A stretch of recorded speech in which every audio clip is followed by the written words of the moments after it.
My name is Lucas Cariotos, and I'm a member of the Table Boston Church. At the table, one can find a community hungry for God and for a move of His Spirit. Here's Pastor Katya Adams with more about the church. So my name is Katya Adams. I am the senior pastor of the Table Boston. A very broad mission would be to love God and to love Boston and to do both things very well. And so within that, we have some values that it is really the how we want to do those things.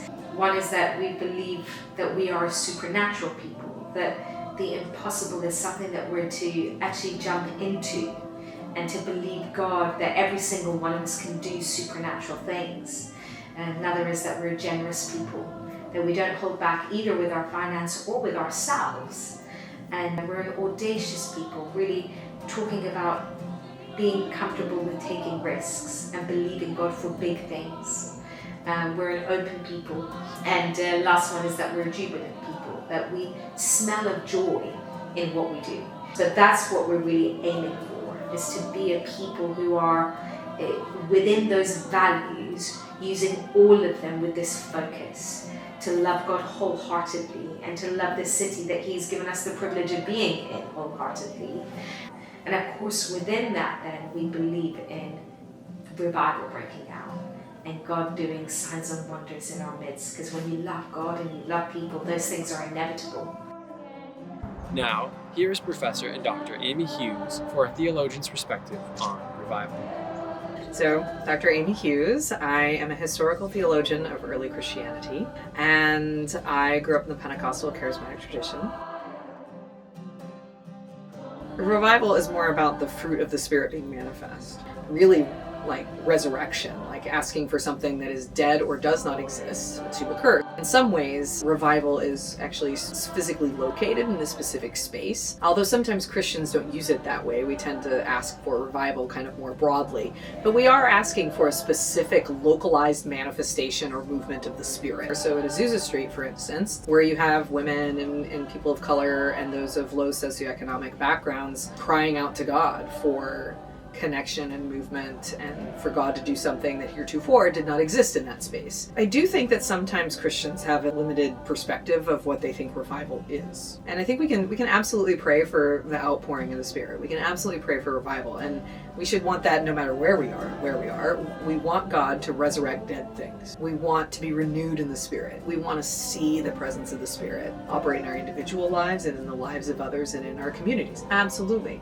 But if we have a pre-existing idea of what we think that has to be, then we can miss what the Spirit is doing. And I worry that we are often doing that in New England because we see what happens in other churches and other spaces, and we think, oh, that's what revival should look like. But if we try to manufacture that on our own and kind of miss the other spaces where God is working, then we can actually miss revival when it happens right under our nose because we had a particular idea. There is going to come a revival that will put New England on a present day map of what God is doing, not just a historical one. Even for Boston, I really believe that even as Boston is a destination for healing in the natural with all the incredible hospitals that we have, that in the natural is actually a sign of what God wants to do in the supernatural. And part of the revival in Boston, I believe, is that it will be a healing revival.